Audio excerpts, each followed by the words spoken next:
සමන්තා චක්කවාලේසු අත්‍රා ගච්ඡන්තු දේවතා සද්ධම්මං මුනි රාජස්ස සුනන්තු සග්ග මොක්ඛදං ධම්මස්සවන කාලෝ අයං භදන්තා ධම්මස්සවන කාලෝ අයං භදන්තා ධම්මස්සවන කාලෝ අයං භදන්තා නමෝ තස්ස භගවතු අරහතු සබ්බ ධම්මේසු අප්පටිහත ඥානචාරස්ස දස බලධරස්ස චතුවේ සාරජ්‍ය විසරදස්ස සබ්බ සත්තුත්තමස්ස ධම්මිස්ස රස්ස ධම්ම රාජස්ස ධම්මස්සාමිස්ස තථාගතස්ස සබ්බඤුනෝ සම්මා සම්බුද්දස්ස නමෝ තස්ස භගවතු අරහතු සබ්බ ධම්මේසු අප්පටිහත ඥානචාරස්ස දස බලධරස්ස චතුවේ සාරජ්‍ය විසරදස්ස සබ්බ සත්තුත්තමස්ස ධම්මිස්ස රස්ස ධම්ම රාජස්ස ධම්මස්සාමිස්ස තථාගතස්ස සබ්බඤුනෝ සම්මා සම්බුද්දස්ස නමෝ තස්ස භගවතු අරහතු සබ්බ ධම්මේසු අප්පටිහත ඥානචාරස්ස දස බලධරස්ස චතුවේ සාරජ්‍ය විසරදස්ස සබ්බ සත්තුත්තමස්ස ධම්මිස්ස රස්ස ධම්ම රාජස්ස ධම්මස්සාමිස්ස තථාගතස්ස සබ්බඤුනෝ සම්මා සම්බුද්දස්ස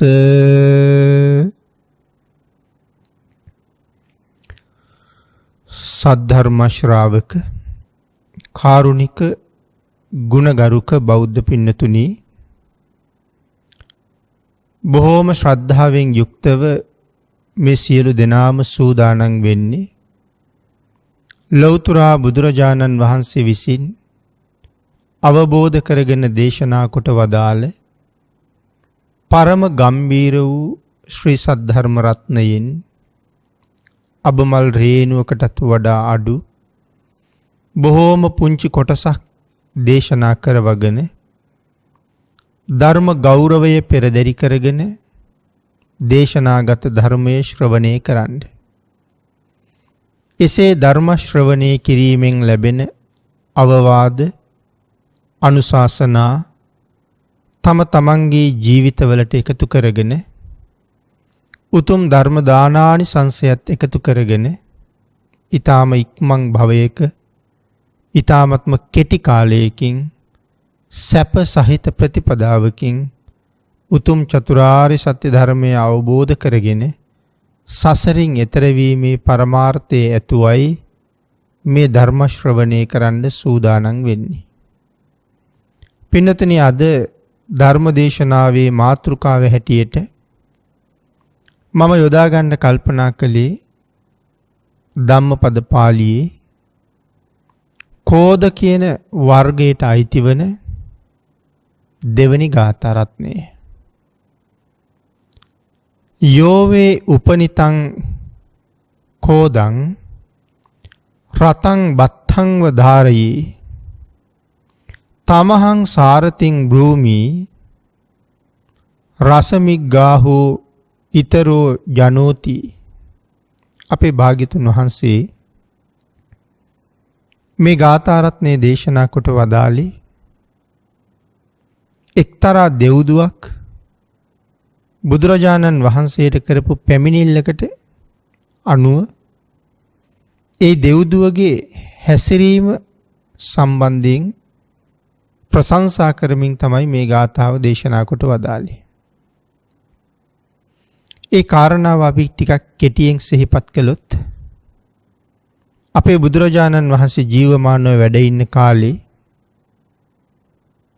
මේ රජගහනුවර සිටුතුමා මූලික වෙලා බුදුරජාණන් වහන්සේගෙන් අවසරයක් ඉල්ලුවා පින්නතුනි. බුදුරජාණන් වහන්සේ ඇතුළුව භික්ෂූන් වහන්සේලාට ආරාම හදලා පූජා කරන්න. ඒ අවසර ඉල්ලීමෙන් පස්සේ භාග්‍යතුන් වහන්සේ මෙන්න මේ ආකාරයේ ආරාම ඉදිකිරීම සුදුසුයි කියලා ආරාම වර්ග කීපයක්ම සිටුතුමා ඇතුළු පිරිසට සඳහන් කළා. භාග්‍යතුන් වහන්සේගේ අනුමැතියෙන් බොහෝම ශ්‍රද්ධාවෙන් භික්ෂූන් වහන්සේලාට ආරාම ඉදිකරන්න සදහැවතුන් ඉදිරිපත් වුණා. මේ කාලේ අලව්නුවර ජීවත් වෙච්ච එක භික්ෂූන් වහන්සේ නමක්. උන්වහන්සේ වනාන්තරයේ තනියම ජීවත් වෙන්නේ. උන්වහන්සේත් කල්පනා කළා ආරාමයක් තුල වාසය කිරීම භාග්‍යතුන් වහන්සේ අනුදැල වදාලා කියලා දැනගත්ත නිසා මටත් ආරාමයක් හදාගන්න ඕනේ කියලා. උන්වහන්සේ එක දවසක් පොරවකුත් අරගෙන විශාල ගහක් කපන්න පටන් ගත්තා. පින්නතුනි, ඒ ගහ තමන්ගේ වාස භූමිය කරගත්ත දෙව්දුවක් හිටියා. දැන් ඇය දැනගත්තා මගේ විමානය විනාශ වෙන්න යන්නේ. ඒ නිසා ගහෙන් බැහැලා අර භික්ෂූන් වහන්සේලට කතා කරලා උන්වහන්සේට කියනවා ස්වාමීනි මේ ගහ කපන එක නතර කරන්න. මේ ගහ තමයි මගේ විමානය කියලා. භික්ෂූන් වහන්සේ සඳහන් කරනවා මටත් ආරාමයක් හදාගන්න ඕනේ. ඒ සඳහා මේ තරම් හොඳ ගහක් අය මට ලැබෙන එකක් නැහැ. මේ ගහ කපලා ඉරලා දෙවදඬු සපය ගන්න තමයි උන්වහන්සේගේ බලාපොරොත්තුව. නමුත් දිව්‍යාංගනාව නැවත නැවත ඉල්ලීම් කළත් ඒ ඉල්ලීම සාර්ථක වුණේ නැහැ පින්නතුනි. ඊට පස්සේ අය කල්පනා කළා මගේ දරුවා දැක්කහම මේ භික්ෂූන් වහන්සේට අනුකම්පාවක් ඇති වෙයි. ඒ අනුකම්පාව නිසාවත් ගහ කපන එක නතර කරයිද කියලා බලන්න හිතාගෙන තමන්ගේ දරුවා ගහේ අත්තක් උඩින් තිබ්බා. පින්නතුනි, භික්ෂූන් වහන්සේ පොරව ඔසවලා ගහට පහර දෙන්න සූදානම් වෙන මොහොත. ඒ නිසා එක පාරම පොරව පාර නවත්ත ගන්න බැරුව ගියා. දරුවගේ පාදයකුත් සිඳගෙනම පොරව පාර ගහට වැදුනා. ඒ වෙලාවේ දෙව්දුවට මහා කේන්තියක් ඇති වුණා. දෑත එසෙව්වා මේ මහානාට පහර දීලා මරලා දානවා කියලා. එහෙම දෑත එසෙව්වත් ඇය නැවත මොහොතින් කල්පනා කළා ඒක නරක වැඩක්. මේ භික්ෂුව හරි සිල්වත් කෙනෙක්. සිල්වත් භික්ෂුවක් මරණයට පත් කළොත් මට අති දීර්ඝ කාලයක් නිරයේ දුක් විඳින්න සිද්ධ වෙනවා. ඒ විතරක් නෙමෙයි, ඉන් එහාට අන්‍ය වූ දෙවියෝ මිනිස්සු භික්ෂූන් වහන්සේලාට හිරිහැර කරන එක බරපතල කරුණක් කියලා සලකන එකක් නෑ. අහවල් දෙව්දුව භික්ෂුවක් මැරුවා. එහෙම හිතලා අනික් අයත් ඒ විදිහට කටයුතු කරන්න පටන් ගන්න පුළුවන්. එහෙම වුණොත් මහ විනාශයක් වෙනවා. එහෙම හිතලා ඇය කල්පනා කළා මේ භික්ෂූන් වහන්සේලාට ගුරුවරයෙක් ඉන්නවා. මම ගුරුවරයා හොයාගෙන ගිහිල්ලා මේ කාරණාව උන්වහන්සේට පැමිණිලි කරනවා කියලා. හිතේ උපන් ආවේගය පාලනය කරගෙන ඇය බුදුරජාණන් වහන්සේ වැඩ ඉන්න තැනට ගියා. හඬමින් කඳුළු සලමින් ඉන්න ඇය දැකලා අපේ බුදුරජාණන් වහන්සේ ඇහුවා ඇයි මේ අඬන්නේ කියලා. ඇය සඳහන් කළා ස්වාමීනි මම එක්තරා ගහක් ආශ්‍රය කරගෙන ඒ ගහ මගේ විමානයේ බවට පත් කරගෙන ජීවත් වුණා. ස්වාමීනි ඒ නුවර වැඩ ඉන්න එක භික්ෂුන් වහන්සේ නමක් මම වැඩින් ජීවත් වෙන මේ විමානය ඒ ගහ විනාශ කරන්න කපලා දාන්න කටයුතු කළා. මං උන්වහන්සේගෙන් ඉල්ලීමක් කළා මගේ විමානය විනාශ කරන්න එපා කියලා. නමුත් ස්වාමීනි උන්වහන්සේ මගේ ඉල්ලීමට කන් දුන්නේ නැහැ. මගේ දරුවා දැක්කහම උන්වහන්සේට අනුකම්පාවක් හිතෙයි කියලා මම හිතුවා. ඒ නිසා මම උන්වහන්සේට පෙනෙන්න ගහේ අත්තක් උඩ මගේ දරුවා තිබ්බා. නමුත් ස්වාමීනි උන්වහන්සේ ගහපු පොරෝ පහරකින් මගේ දරුවාගේ පාදයක් කැපිලා ගියා. ඒ වෙලාවේ මට මහා කේන්තියක් ඇති වුණා.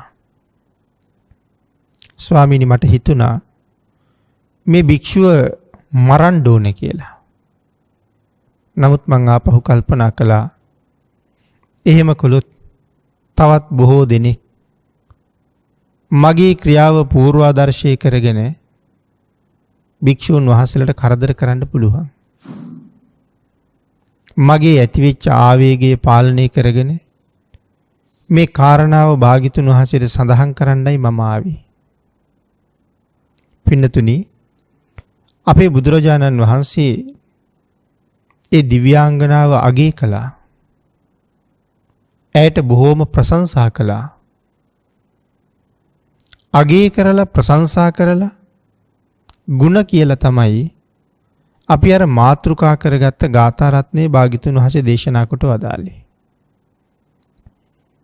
අපි නැවත ගාථා රත්නයේ සිහිපත් කරගත්තොත් යෝවේ උපතිතං කෝදං රතං බත්තං වදාරයේ තමහං සාරතින් භූමි රසමිග්ගාහු ඊතරෝ ජනෝති. මේ ගාථාවේ සරල තේරුම තමයි යමෙක් ඒකාන්තයෙන් තමන් තුළ උපන් ක්‍රෝධය ඊතා වේගයෙන් දුවන රථයක් පාලනය කරනවා වගේ ඒ ක්‍රෝධයද පාලනය කරන්නේ නම් මම ඔහු රියදුරායයි කියලා හඳුන්වනවා. ඒක තමයි ගාථාවේ සරල තේරුම. අපි ටිකක් සාකච්ඡා කරමු මේ ගාථා රත්නයේ අන්තර්ගතය ගැන. යෝවේ උපතිතං කෝධං පින්නතුනි මේ ක්‍රෝධය කියන කාරණාව අපි හැමෝම දන්නවා. අපි ඒකට කියනවා ද්වේෂය, තරහව මේ වගේ වචනත් පාවිච්චි කරනවා. එහෙම නැත්නම් කිපෙනවා කියලාත් කියනවා. මේ හැම වචනයක්ම එක සමානයි වගේ. යෝවේ උපතිතං කෝදං යමෙකුට පුළුවන් නම් තමන් තුළ උපදින ක්‍රෝධය මනාව පාලනය කරගන්න. ඔහු හරි දක්ෂයෙක් කියලා භාග්‍යතුන් වහන්සේ දේශනා කළේ. එතකොට මේ දක්ෂයි කියන වචනය පැහැදිලි කරන්නත් කරුණු ගණනාවක් ධර්මයේ තුල තියෙනවා. පින්නතුනි සාමාන්‍ය ලෞකික ලෝකේ දක්ෂයෙක් වෙනවට වඩා ධර්මයට අනුව දක්ෂයෙක් වෙන්න පුළුවන් නම් ඔහු තමයි හැබෑම දක්ෂයා. එලව මෙලව දෙකම දිනන කෙනෙක්. අපි සාමාන්‍ය ලෝකෙත් නොයෙක් කටයුතු වලට නොයෙක් දක්ෂයෝ ඉන්න බව කතා කරනවා. සමහර අය ඉගෙන ගන්න දක්ෂයි. සමහර අය කෘෂි කර්මාන්තයට දක්ෂයි. තවත් සමහර අය කාර්මික කටයුතු වලට දක්ෂයි. තවත් සමහර අය සොයා ගැනීම වලට දක්ෂයි. මේ ආදි වශයෙන් තව දක්ෂතාවයන් ඕන තරම් දක්වන්න පුළුවන්. නමුත් පින්නතුනි මේ හැම දක්ෂයෙකුටම වඩා හැබෑම දක්ෂයා බවට පත් වෙන්නේ තමන්ව පාලනය කරගන්න පුළුවන් පුද්ගලයා. තමන්ව පාලනය කරනවා කියලා සඳහන් කරාම හිතේ ක්‍රෝධය ඇති වෙනවා. ඒ ක්‍රෝධය පාලනය කරන්න පුළුවන් නම් ඔහු මේ ලෝකේ ඉතා උසස් දක්ෂ පුද්ගලයෙක්. රාගය පාලනය කරන්න පුළුවන් නම් ඔහුත් මනා දක්ෂයෙක්. තෘෂ්ණාව ක්ලේශය පාලනය කරගන්න පුළුවන් නම් මේ තමයි පින්නතේ හැබෑම දක්ෂයෝ. සමහර වෙලාවට අපි අර මුලින් සඳහන් කරපු අධ්‍යාපනයට දක්ෂ අය, කාර්මික කටයුතු වලට දක්ෂ අය, කුෂි කර්මාන්තයට දක්ෂ අය, මේ නොයෙක් ක්‍රියාකාරකම් සඳහා දක්ෂ අය සමාජයේ ඊටාම උසස් ආකාරයෙන් වැජබෙනවා. ඒ දක්ෂතාවය නිසා කොයිතරම් උසස් විදිහට සමාජයේ වැජබුණත් මරණයෙන් පස්සේ ඔහුට නිරය උරුමයි නම් ඔහු හැබෑ දක්ෂයෙක් නොවන බවයි මේ සඳහන් කරන්නේ. එහෙනම් හැබෑම දක්ෂයා වෙන්නේ අපි සඳහන් කළා කෙලස් පාලනය කරගත්ත පුද්ගලයා. අපි අර මුලින් කියපු කරුණු ඔක්කොම මේ කෙලස් කියන ගණේට අයිති වෙනවා. පින්නතුනි බුදුරජාණන් වහන්සේ අපිට පෙන්නලා දුන්නා මේ ලෝක ධර්මතාවය. ස්වභාව ධර්මය හැසිරෙන හැටි. ඒ ලෝක ධර්මතාවයේ පෙන්නකොට භාග්‍යතුන් වහන්සේ අපිට සිල්පද 5ක් පෙන්වුවා. පන්සිල් කියලා. මේ සිල්පද 5 යමෙක් අතින් උල්ලංඝනය වෙනවා නම් ඒ එක එක ආකාරයේ කෙලෙස් නිසානේ උල්ලංඝනය වෙන්නේ. ආන්ගේ කෙලෙස් පාලනය කරන්න පුළුවන් නම් ඔහු අතින් ප්‍රාණඝාතයට තියෙන ක්ලේශය පාලනය කළා නම් ඔහු ප්‍රාණඝාතයෙන් මිදුණ වෙනවා. හොරකමට වංචාවට තියෙන ක්ලේශය පාලනය කළා නම් ඔහු එයින් මිදුණ කෙනෙක් බවට පත් වෙනවා. මේ ආදි වශයෙන් සිල්පද 5ම පිළිබඳව හිතන්නකෝ. ඒක පාලනය කරගන්න පුළුවන් නම් ඒකෙන් මිදෙන්න පුළුවන් නම් ඔහු ඒ කෙලෙස් වලින් අයින් වෙච්ච කෙනෙක්. විශාල කෙලෙස් ප්‍රමාණයක් මේ කාරණා 5 යටතේ බැහැර කරන්න පුළුවන්කම තියෙනවා. ඊළඟට පින්නතුනි අපි මේ මාතෘකාව යටතේ කතා කරපු ද්වේෂය. ද්වේෂය කියන්නේත් එක්තරා ක්ලේශයක්.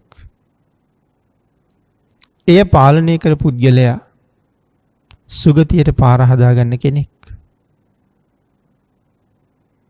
එහෙනම් ද්වේෂය ගැන කරුණු සඳහන් කරනකොට අපේ භාග්‍යතුන් වහන්සේ කරුණු ගණනාවක් පැහැදිලි කරලා තියෙනවා. ද්වේෂය හරිම භයානකයි. පින්නතුනි අපිට ධර්මයෙන් මේ සඳහා උපමා කරුණු කාරණා බොහොම මුණ ගැහෙනවා. මේ ද්වේෂයේ අන්තිම ප්‍රතිඵලය මොකක්ද කියන එක ගැන. දැන් ධර්මයේ සඳහන් කරනවා යම් කෙනෙක් ද්වේෂ සහගතව මරණයට පත් වුනොත් අවසන් මොහොත නිරය උපදින්න තියෙන ඉඩකඩ ඊටාම ඉහළයි. එහෙම නැත්තම් තිරිසන් ලෝකේ විස සහිත සතෙක් වෙලා ඉපදෙන්න තියෙන ඉඩකඩත් ඊටාම ඉහළයි. නයි පොළොංගු වගේ සත්තු වෙලා. එහෙම නුනොත් යක්ෂණියක් යකෙක් වෙලා ඉපදෙන්න තියෙන ඉඩකඩත් එහෙමම තමයි. කාලි යක්ෂණීගේ කතාව අපිට ඒකට හොඳ උදාහරණයක්.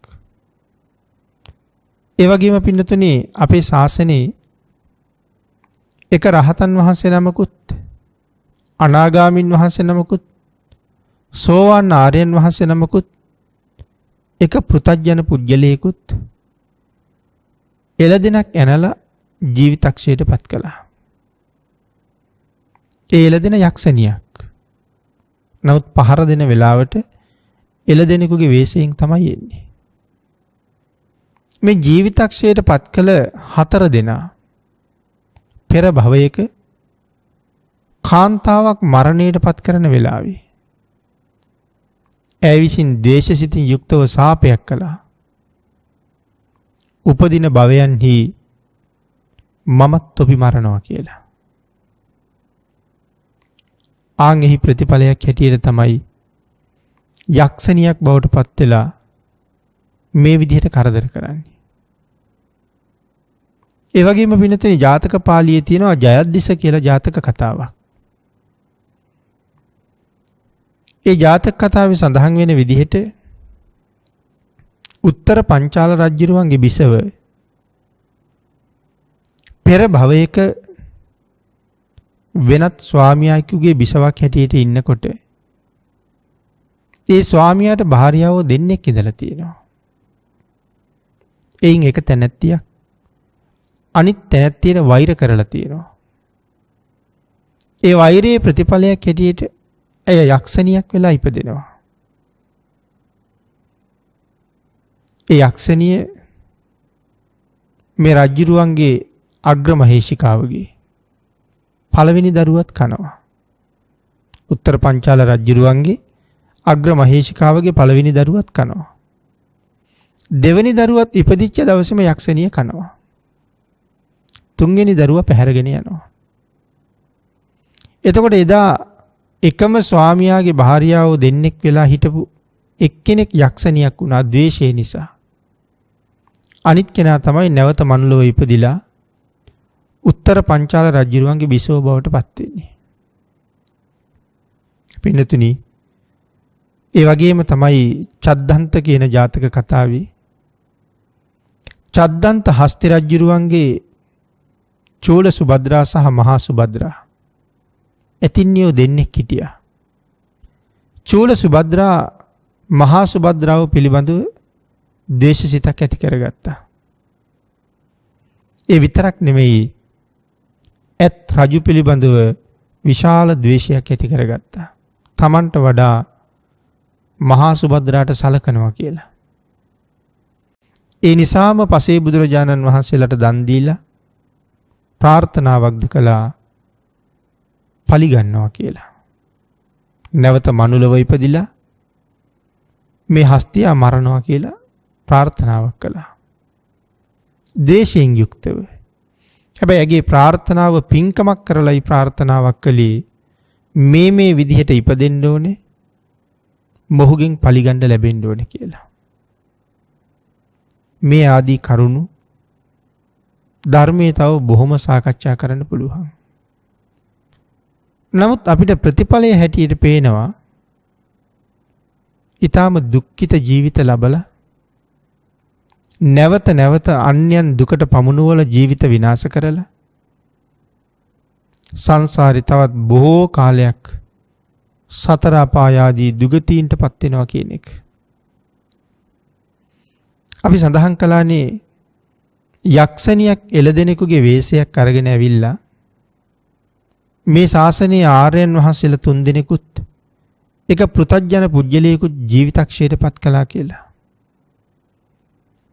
පින්නතුනේ රහතන් වහන්සේ නමක් එතන හිටියා. ඒ තමයි අපේ ශාසනයේ සැප සහිත ප්‍රතිපදාවෙන්ම උතුම් අරහත්ත්වයේ සාක්ෂාත් කරගත්ත දාරුචීරිය මහරහතන් වහන්සේ. එතකොට මේ යක්ෂණිය රහතන් වහන්සේ නමක් ඝාතනය කළා. පුක්කුසාති මහරජුරු අනාගාමීන් වහන්සේ නමක්. සුප්‍රබුද්ධ කියලා කියන්නේ සෝවන් වහන්සේ නමක්. මෙවන් උතුම් ගුණ ඇති ආර්යයන් වහන්සේලා ජීවිතක්ෂයට පත් කරපු ඇය මේ මොහොතෙත් නිරා ගිනිදැල් අතරේ දැවෙනවා. නමුත් දිගින් දිගට ද්වේෂයක් අරගෙන ආපු නැති ඒ 4 දෙනාගෙන් 3 දෙනෙක් රහතන් වහන්සේ නම් පිරිනිවන් පෑවා. අනාගාමීන් වහන්සේ බඹලොව ඉපදෙනවා. සෝවාන් වහන්සේ දෙව්ලොව ඉපදෙනවා. තඹදා ටිකත් ජීවිතයේ අවසන් මොහොතේ මරණාසන්න කාලේ සාරිපුත්තයන් වහන්සේට ධනක් දීපු නිසා දෙව්ලොව උපදිනවා. අර යක්ෂණිය නැවත නිරේට යනවා. මේ මොන වගේ ප්‍රතිඵලද මේ තියෙන්නේ? මේ හැම එකක්ම ද්වේෂයේ ප්‍රතිඵල. අපේ බුදුරජාණන් වහන්සේ මේ ද්වේෂයට විරුද්ධව බොහෝ කරුණු දැක්වුවා කියලා මම සිහිපත් කළා. භික්ෂූන් වහන්සේලාට නම් ඒ ගැන අවවාද කරනකොට දේශනා කරපු එක සූත්‍රයක් පිළිබඳව සිහිපත් කළොත් කකචූපම සූත්‍රය. කකච කියලා කියන්නේ පිනතනේ කියතට. කියතක් උපමාවට අරගෙන කරපු දේශනාව. කකචූපම දේශනාව. භාග්‍යතුන් වහන්සේ එහි දේශනා කරනවා මහණෙනි නිරන්තරයෙන් මෛත්‍රී පූර්වාංගම ජීවත් වෙන්න කියලා. මෛත්‍රී සිත සුගතියට හොඳ මගක්. මෛත්‍රී සිත සසර දිනන්න ලොකු පහසුවක්. අච්චරා සංඝාත සූත්‍රයේත් පින්නතුනි මේ ගැන පැහැදිලි කළා. කකචූපම සූත්‍රයේ සඳහන් කරනවා භික්ෂූන් වහන්සේලාට යම් පුද්ගලයෙක් කියතක් අරගෙන තවත් පුද්ගලයෙකුගේ අතපය කපනවා නම් නැත්නම් භික්ෂුවකගේ අතපය කැපුවොත් කියත වගේ දරුණු ආයුධයකින් කපන කොටත් ඒ කපන පුද්ගලයා කෙරෙහි ද්වේෂයක් ඇති නොකර ගන්න පුළුවන් නම් ඔවුන්ට මෛත්‍රිය වඩන්න පුළුවන්කම තියෙනවා නම් ආන් එවන් අය තමයි හැබෑම බුද්ධ පුත්‍රයින් බවට පත් වෙන්නේ කියලා. මහණෙනි එහෙම මෛත්‍රියක් ප්‍රගුණ කරගන්න බැරි නම් නුඹලා තාම මේ ශාසනයට සම්පූර්ණයෙන් ඇතුල් වුණා කියලා කියන්න බෑ කියලා. ඒ තරම්ම භාග්‍යතුන් වහන්සේ භික්ෂූන් වහන්සේලාට ද්වේෂසිතින් ඈත් වෙන්න අවවාද කරලා තියෙනවා පින්නතුනි. එතකොට ගිහි පාර්ශවයටත් ඒ අවවාදයේ එසේම තමයි.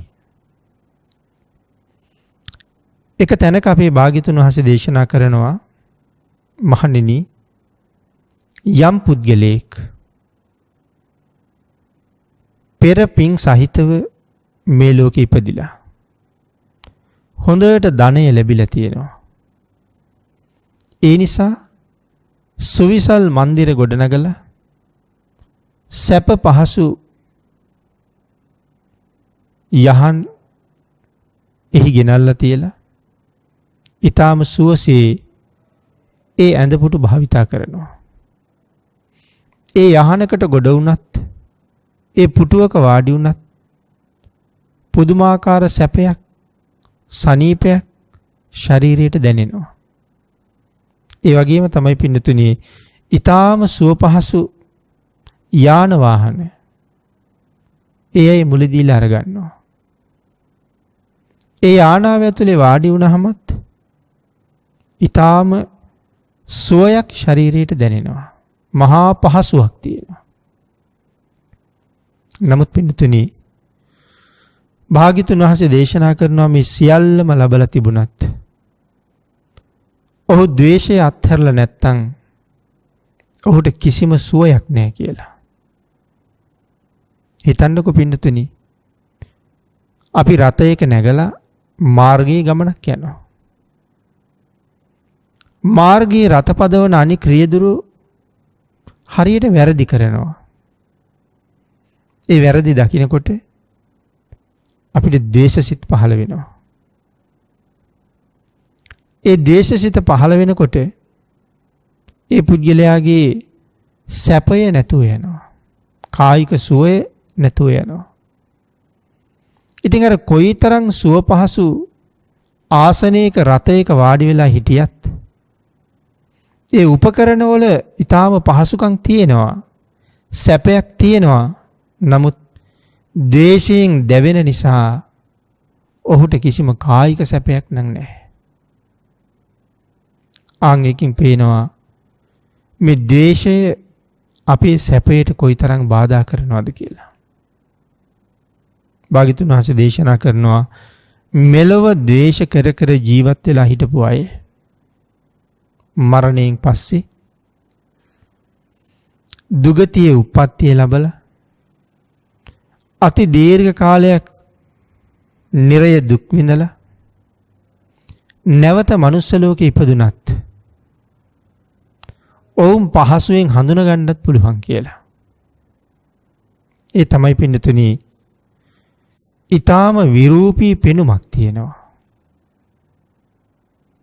බලන්න අප්‍රසන්න චවි වර්ණයක් තියෙනවා. මුහුණේ පෙනුමත් හමේ වර්ණයත් අප්‍රසන්න ස්වභාවයෙන් යුක්තයි. බොහෝ දෙනා ඔවුන් පිළිකුල් කරනවා. තමන්ගේ සමාගමයට එකතු කරගන්න කැමැත්තක් නැහැ. ප්‍රතික්ෂේප කරනවා. සඳහන් කරනවා ඒ විතරක් නෙමෙයි. ආන් එවන් ද්වේෂ සහිත අය නැවත ඉපදුනහම ඔවුන්ට බොහොම ලෙඩ රෝගත් වැඩි. නොයෙක් ලෙඩවරින් තමන්ගේ කය පිරීලා තියෙන්නේ. සමහර වෙලාවට උපදිනකොටම කොර ගහන පුද්ගලයෙක්. උපතින්ම කොරයි. ඒ වගේම සඳහන් කරනවා උපතින්ම කුදුයි. කොන්දේ ආබාධ සහිතව උපදිනවා. ඔහුට හරියට හතුරු ඉන්නවා. නිතරම ගහන්න අය, නිතරම බනින්න අය, ජීවිතේ නැති කරන්න මාන බලන අය අඩුවක් නැහැ. හැමදාම බයෙන්, හැමදාම සැකෙන් ජීවත් වෙන්න සිද්ධ වෙනවා. මේ ද්වේෂයේ ප්‍රතිඵල. ආන් ඒ නිසා භාග්‍යවතුන් වහන්සේ කරුණ පැහැදිලි කරන්නේ ඒ තරම්ම අනාගත ජීවිතේ විනාශ කරනවා නම් මේ ද්වේෂය ඒ තරම්ම පහත් තත්වයට ඇදලා දාලා බොහොම දුක්ඛිත ජීවිත උදා කරනවා නම් මේ ද්වේෂය අපි තවත් ද්වේෂ කරන්න වටිනවද කියලා අපි අපෙන්ම අහලා කල්පනා කරලා බලන්න ඕනේ. අපේ භාග්‍යවතුන් වහන්සේ මොන තරම් කරුණාවෙන් මෛත්‍රියෙන් යුක්තව මේ කරුණ අපිට පැහැදිලි කළාද? අපිට කරුණ පැහැදිලි කරපු අපේ භාග්‍යවතුන් වහන්සේ කවදාවත්ම කිසිම පුද්ගලයෙක් සම්බන්ධයෙන් ද්වේෂසිතක් ඇති කරගත්තේ නැහැ පින්නතුනි. කොතනකවත් ද්වේෂයක් නැහැ. හේතුව කෙලෙස් නැති හින්දා. මේ ලෝකෙන් එතර වෙලා ඉන්න නිසා. භාග්‍යවතුන් වහන්සේට චෝදනා කරපු අය කොච්චරද? භාග්‍යවතුන් වහන්සේට අපවාද කරපු අය කොච්චරද? භාග්‍යවතුන් වහන්සේට හිංසා කරන්න කටයුතු කරපු අය. නමුත් මේ කවුරුවත් සම්බන්ධයෙන් බුදුරජාණන් වහන්සේගේ හිතේ ද්වේෂයක් නැහැ. ඒ හැම කෙනෙකුටම අනුකම්පා කිරීමක්ම තමයි භාග්‍යවතුන් වහන්සේ කරලා තියෙන්නේ. පින්නතුනි සමහර වෙලාවට අන්‍ය තීර්ථක බ්‍රාහ්මණයෝ බුදුරජාණන් වහන්සේට වාදාරෝපණය කළා. ඔබ අහලා ඇති බරද්වාජ කියලා බමුණෙක්. මිත්‍යා දෘෂ්ටිකයි. නමුත් ඔහුගේ බිරිඳ සම්මාදිට්ඨිකයි. බුදුරජාණන් වහන්සේ පිළිබඳව මනාව පැහැදිච්ච කෙනෙක්. ඇය තමන්ගේ ස්වාමියාට තමන් කළ යුතු යම් යුතුයකමක් තියනවාද ඒ හැම යුතුයකමක්ම පින්නතුනි නොපිරිහෙලාම සම්පූර්ණ කරනවා.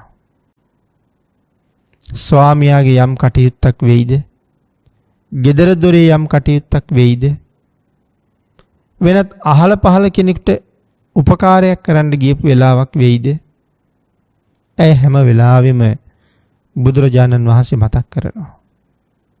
ස්වාමියාට ආහාර පාන ටික ළඟට දීලත් බුදුරජාණන් වහන්සේ මතක් කරන එක ඇගේ සිරිත. මාගේ භාග්‍යතුන් වහන්සේට নমස්කාර වේවා. ඇය නිතරම එහෙම කියනවා. එක දවසක් පින්නතුනි මේ බරද්වාජ කියන බ්‍රාහ්මණයට මේ සිද්ධිය සම්බන්ධයෙන් හොඳටම කේන්ති ගියා. ඇයට දොස් කීවා. ඇයට පස්සේ කියනවා ඔබ නිතරම මතක් කරන ඔය ශ්‍රමණ බවත් ගෞතමයන්ට මං වාදාරෝපණය කරනවා කියලා. ඇය බොහෝම සංසුන්, ද්වේෂයෙන් තොර කෙනෙක්. බොහොම නිමිච්ච කෙනෙක් ඒ නිසා.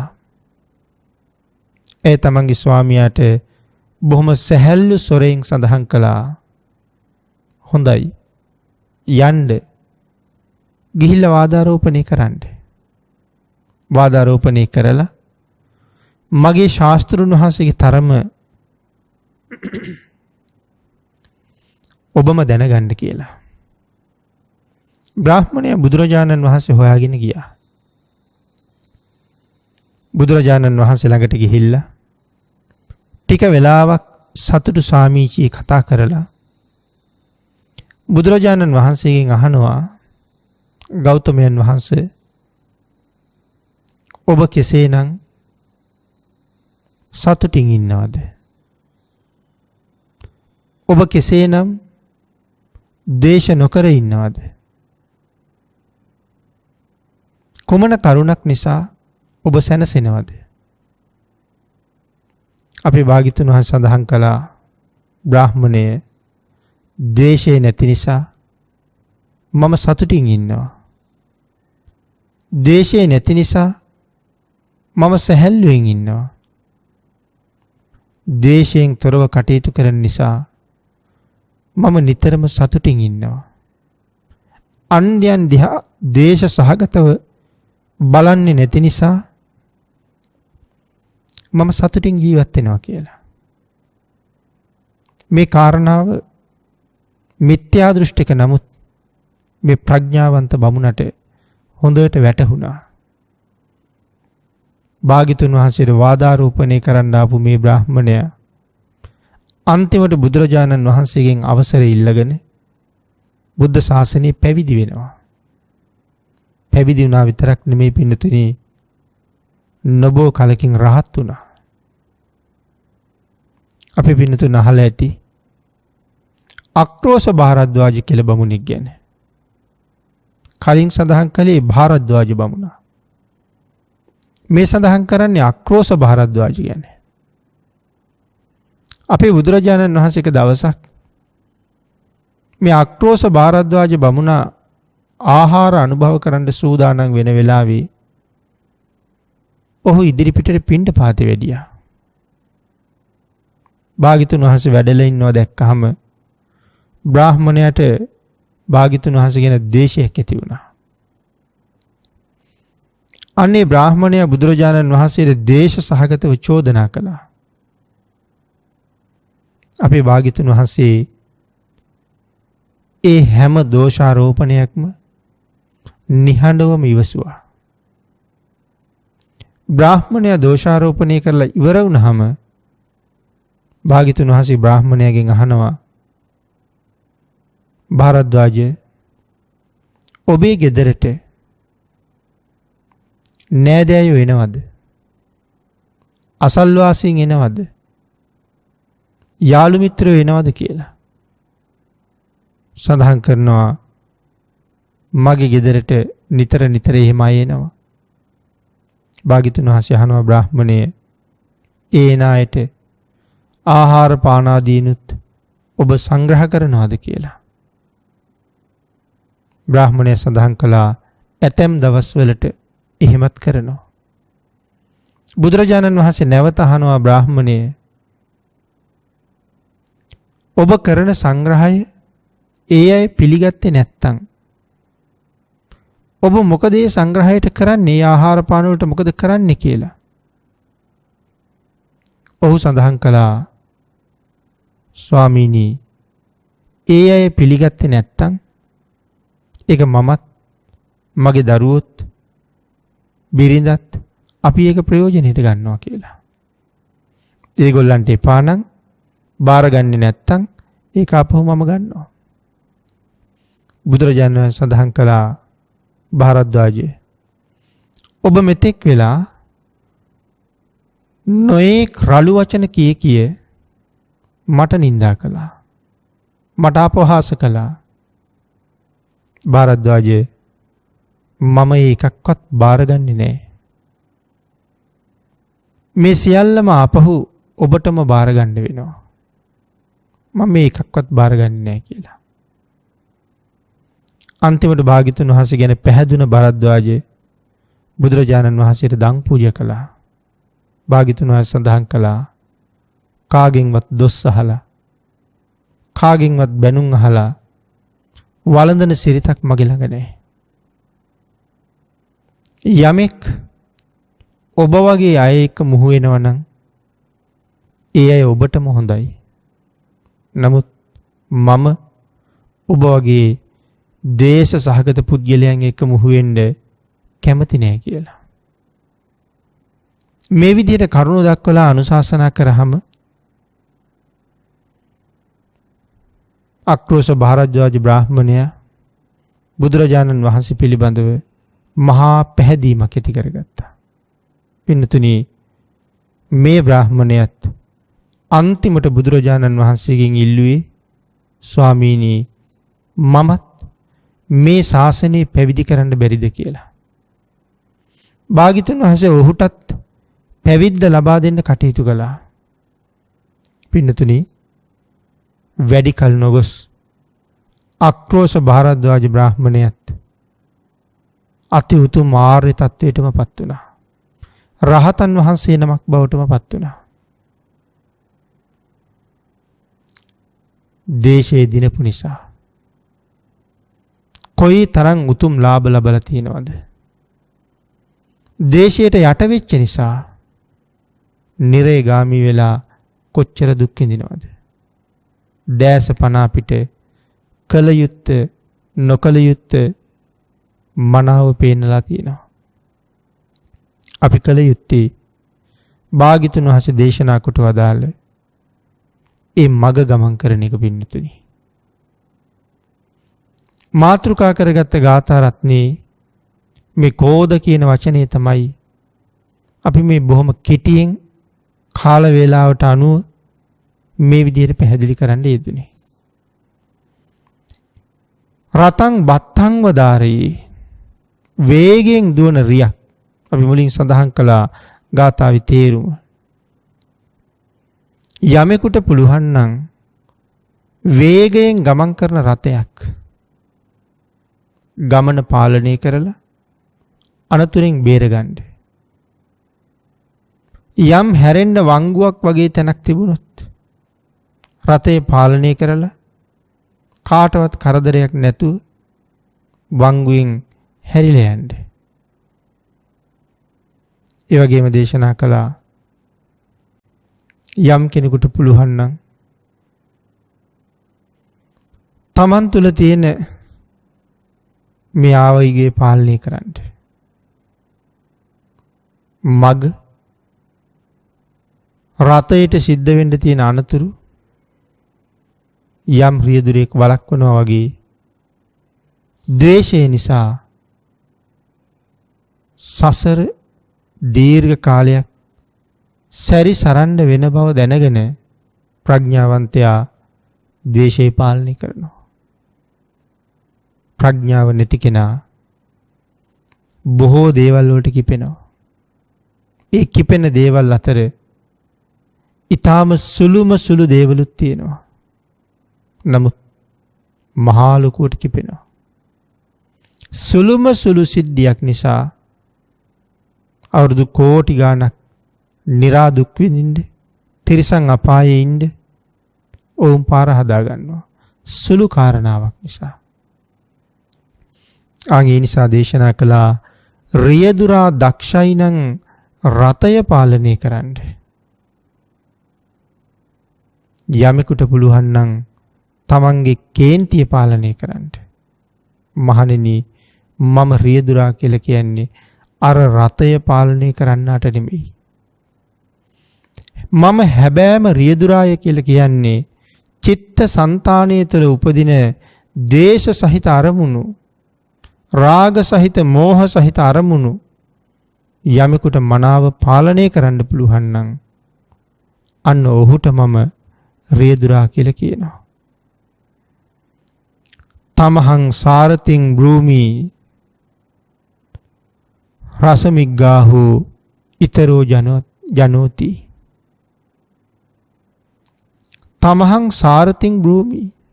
මේ දේශයේ පාලනය කරන්න තමයි නියම රියදුරා. නියම රතාචාර්යවරයා සාරථී කියලා කිව්වේ ඒකයි.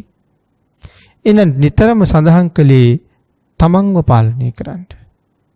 අනුන්ව පාලනය කරන්න කලින්, අනුන්ගේ පාලනයක් නැති දේවල් ගැන කතා කරන්න කලින්, අනුන්ගේ දේශසිත ගැන කතා කරන්න කලින් ඉස්සරලා තමන්ව පාලනය කරන්න. යමෙක් තමන් පාලනය කරගත්තා නම් ඔහුට සුගතිය ඒකාන්තයි. භික්ෂුන් වහන්සේලාට වරක් දේශනා කළා, මහණෙනි නුඹලාට පුළුවන් නම් මට එක පොරොන්දුවක් දෙන්න. මං ඔබලා අනාගාමී කරන බවට අප වෙනවා කියලා. මොකද්ද මේ පොරොන්දුව? දේශසිත උපදවන්නේ නැහැ කියලා ඔබලා පොරොන්දු වෙනවනම් මං සහතිකයි ඔබලා අනාගාමී තත්ත්වයට පත් කරවනවා. බාණ්ඩ පින්නතුනි, සෝවාන් තත්ත්වයට පත් කරවනවා කියලත් නෙමෙයි දේශනා කළේ. සකදාගාමි තත්ත්වයට පත් කරනවා කියලත් නෙමෙයි දේශනා කළේ. අනාගාමී තත්ත්වයට පත් කරනවා කියලා. එහෙනම් මේ ද්වේෂය පාලනය කිරීම බුද්ධාදී මහෝත්තමයන්න් වහන්සේලා කොච්චරනම් අගය කරලා තියෙනවද? ඒ සම්බන්ධයෙන් කොච්චර කරුණු දේශනා කරලා තියෙනවද? අපේ හිතෙත් නිතර පින්නතුනේ ද්වේෂසිත ඇති වෙනවා. මුලින් සඳහන් කළා වගේ ඊතා කුඩා සිද්ධියකට පවා බොහෝ දෙනා කිපෙනවා. අන්න ඒ කිපෙන්න උන්ට ඒ කිපීම අත්හැර ගන්න පුළුවන් නම්, පාලනය කරගන්න පුළුවන් නම් ඔහු තමයි නියම රතාචාර්ය කියලා දේශනා කොට වදාලා. පින්නතුනි, අපේ භාග්‍යතුන් වහන්සේ මේ කරුණ ටික පැහැදිලි කරලා ඉවර වෙලා ධර්ම දේශනාව නිමා කරනකොට අර දිව්‍යාංගනාව අති උතුම් සෝවාන් ආර්ය මාර්ග ඵලය ලබා ගත්තා. පින්නතුනි, එවන් උතුම් මාර්ග ඵලයක් ලැබලා නමුත් මේ දිව්‍යාංගනාව තාමත් කඳුළු හලනවා. බුදුරජාණන් වහන්සේ අහනවා, දෙව්දුවනියනි තාමත් ශෝක කරන්නේ ඇයි? තාමත් කඳුළු හලන්නේ ඇයි? ඒ සඳහන් කළා, ස්වාමීනි මට මගේ දරුවත් එක්ක ජීවත් වෙන්න තැනක් නෑ දැන්. මගේ විමානය විනාශ වෙලා. ඒක මතක් වෙනකොට මට ඇහැට කඳුළු වෙනවා කියලා. පින්නතුනි, භාග්‍යතුන් වහන්සේ වැඩ ඉන්න ආරාමයේ ළඟ විශාල වෘක්ෂයක් තිබුණා. ඒ ගහේ හිටපු දිව්‍යාංගනාව කලින් දවසේ රාත්‍රී චුත වෙලා තියෙනවා. දැන් ඒ ගහ විමානයක් බවට පත් කරගත්ත කවුරුවත් නැහැ. භාග්‍යතුන් වහන්සේ අර දිව්‍යාංගනාවට කතා කරලා මේ විශාල වෘක්ෂය පෙන්නලා අදින් පස්සේ ඔබේ වාස භවන මෙතනයි කියලා දේශනා කළා. බුදුරජාණන් වහන්සේ පෙන්නපු නිසා ඒ වාස භවන බුද්ධ දත්තිකා විමාන නමින් ප්‍රසිද්ධ වුණා. භාග්‍යතුන් වහන්සේ දක්වපු විමානය. පින්නතුනි, කිසිම මහේශාක්‍ය දෙවියෙකුටවත් මේ විමානයේ එදායින් පස්සේ ආය කවදාවත්ම හොලවන්න පුළුවන් කමක් නැහැ. හේතුව භාග්‍යතුන් වහන්සේගේ ආඥාවෙන් තමයි පෙන්නලා තියෙන්නේ. ඒ බොහෝම සතුටින් තමන්ගේ දරුවත් එක්ක ඒ විමානෙට වෙලා ජීවත් වුණා. මේ කාරණාව මුල් කරගෙන තමයි මේ ගාථා රත්නේ භාග්‍යතුන් වහන්සේ දේශනා කරන්නේ. එහෙමනම් පින්නතුනි, භාග්‍යතුන් වහන්සේ දේශනා කළ රාගය පිළිබඳව කරුණු ටිකක් අපි ජීවිතයට එකතු කරගත්තා. ද්වේෂය පිළිබඳව කරුණු ටිකක් ජීවිතයට එකතු කරගත්තා. ද්වේෂය පිටු දකින්නේ කොහොමද? ද්වේෂයේ පිටු දකින්න කෙනා ලබන ලාභය මොකක්ද කියලා. ද්වේෂයේ පිටු දකින්න හැටි පිළිබඳව සඳහන් කරනකොටත් භාග්‍යතුන් වහන්සේ දේශනා කළා, යම් ද්වේෂ සහිත අරමුණක් තමන්ගේ නෙත ගැටෙනවා නම් හැම වෙලාවෙම ඒ අරමුණ මැගෑර ගන්න කියලා. බිත්තියකට මුවහ වුණ කෙනෙකුට බිත්තියෙන් එහා පැත්තේ ඉන්න අය කරන්නේ මොනවද කියලා තේරෙන්නේ නැහැ, පේන්නේ නැහැ. ආන් ඒ වගේ යමෙක් දැකලා යමක් දැකලා ද්වේෂයක් උපදිනවා නම් පුළුවන් තරම් ඒ අවස්ථාවෙන් ඈත් වෙන්න තමයි උත්සාහ කරන්න ඕනේ. එතනට සහභාගී නොවී ඉන්න තමයි උත්සාහ කරන්න ඕනේ. එවන් පුද්ගලයා තමන්ගේ මග මනාව පිරිසිදු කරන්නේ. පින්නතුනි, ධර්ම දේශනාවේ කාලයත් නිමා වෙමින් තියෙන නිසා ද්වේෂය කියන මාතෘකාව පදනම් කරගෙන දේශනා කොට වදාළ මේ උතුම් ධර්ම කාරණාව අති දීර්ඝ කාලයක් සසර සුවපත් කර ගැනීම සඳහා ඔබට මහත් වූ ආශිර්වාදයක් වේවා කියලා ප්‍රාර්ථනා කරනවා. ආකාසට්ඨා ච බුම්මට්ඨා දේවා නාග මහිද්దికා පුඤ්ඤන්තං අනුමෝදිත්වා චිරං රක්ඛන්තු ලෝක සාසනං දේවෝ වස්සතු කාලේන සස්්‍ය සම්පatti හේතුච පීතෝ භවතු ලෝකෝ ච රාජා භවතු ධම්මිකෝ. මෝහක්ඛයෝ නිබ්බාන